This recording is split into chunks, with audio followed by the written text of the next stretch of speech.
అంటే 9వ తారీఖు మార్చి నెల రోజున జీడిమెట్ల పోలీస్ స్టేషన్ పరిధిలోని గాంధీనగర్ ఏరియాలో ఒక శివాలయంలో దొంగతనం జరిగినట్టుగా మా జీడిమెట్ల పోలీస్కి డయల్ 100 కాల్ రావడం జరిగింది. దాన్ని సిపి గారి ఆదేశాల మేరకు ఇమీడియట్గా టీమ్స్ ఏర్పాటు చేసి డిఐ జీడిమెట్ల, అదేవిధంగా సిసిఎస్ సైబరాబాద్, ఎస్ఓటి సైబరాబాద్ ఆధ్వర్యంలో దాదాపుగా 10 టీములు ఏర్పాటు చేసి ఇమీడియట్గా ఆ అఫెండర్ని ఒక 12 గంటల లోపల పట్టుకోవడం జరిగింది.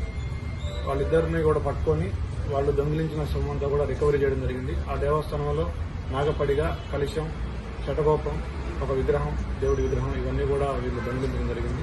దీనంతా కూడా ఎక్కడ ఎలాంటి డిస్టర్బెన్స్ లేకుండా ఈ దొంగిలించిన సొమ్మంతా మన పోలీసు వారు రికవరీ చేయడం జరిగింది. అదేవిధంగా వీళ్ళకి సంబంధించి వీళ్ళ మీద సెక్షన్ 196, 298, 299, 331 సబ్సెక్షన్ 4, 305 బిఎన్ఎస్ కింద వీళ్ళ మీద కేసు పెట్టడం జరిగింది.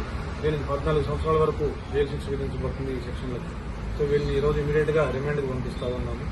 సో ఈ కేసులో వీళ్ళని చూస్తే వీళ్ళు గాంజా, అదేవిధంగా మత్తు పదార్థాలకు లోనై దొంగతనం చేసినట్టుగా మనకు తెలుస్తుంది. వీళ్ళు గతంలో కూడా 1-2 కేసుల్లో ఉన్నారు. Attempt murder and property offence కేసులో ఉన్నారు.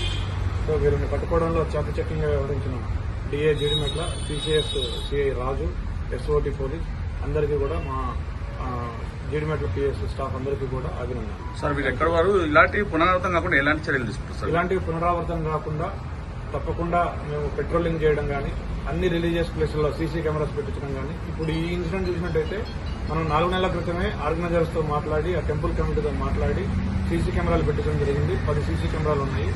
అవి మనకి ఈ అఫెన్స్ ఛేదించడంలో చాలా హెల్ప్ఫుల్ గా ఉంది. Thank you.